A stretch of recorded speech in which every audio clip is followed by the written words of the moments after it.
2025चा IPLचा रंगलेला सामना संपला, पण खरी बातमी आली ती सामना संपल्यानंतर। दिल्लीच्या कुलदीप यादवने कोलकाताच्या रिंकू सिंगला चक्क मैदानात थेट थोबाडीत मारली। हो, बरोबर ऐकलं तुम्ही, थेट थोबाडीत मारली। अरुण जेटली स्टेडियम सामना संपला होता, दिल्ली हरली होती, तर कोलकातानं 14 धावांनी सामना खिशात टाकला होता। खेळाडू मैदानावर आले आणि हसत खेळत गप्पा चालू होत्या आणि त्यातच कुलदीपने रिंकूला दिली एक थेट झापड, तेही सगळ्यांसमोर, आणि तेही एकदा नाही तर थेट दोनदा। पहिल्यांदा असं वाटलं की त्यांनी गमतीत मारली, पण मी तुम्हाला एक व्हिडिओ दाखवतो, त्यामध्ये रिंकूचा चेहरा बघा, रिंकूचा चेहरा पडलेलाच दिसतोय, आणि दुसऱ्यांदा झापड पडल्यावर तर रिंकू थेट चिडलेलाच दिसला। आधी हा व्हिडिओ बघा।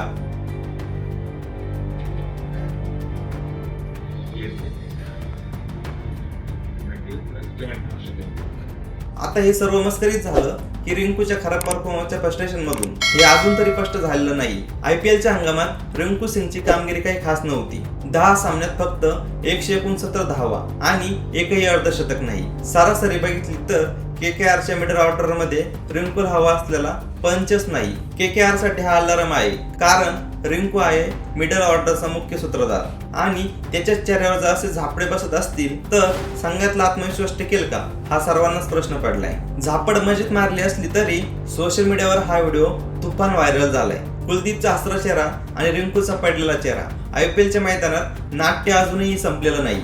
आता प्रश्न पडतो, पुढच्या सामन्यात काय होणार? रिंकू परत फॉर्म मध्ये दिसणार का, की अजूनही थोबडीतच बसणार? कारण क्रिकेटमध्ये बॅटपेक्षा जास्त वाचता येते कबड्डीचं नाट्य। या संपूर्ण प्रकरणाबद्दल तुम्हाला काय वाटतं हे आपल्या कमेंट बॉक्समध्ये कमेंट करून नक्की कळवा, आणि अशाच माहितीपूर्ण व्हिडिओसाठी आपला YouTube चॅनल महाराष्ट्र लाईव्हला नक्की सबस्क्राईब करा।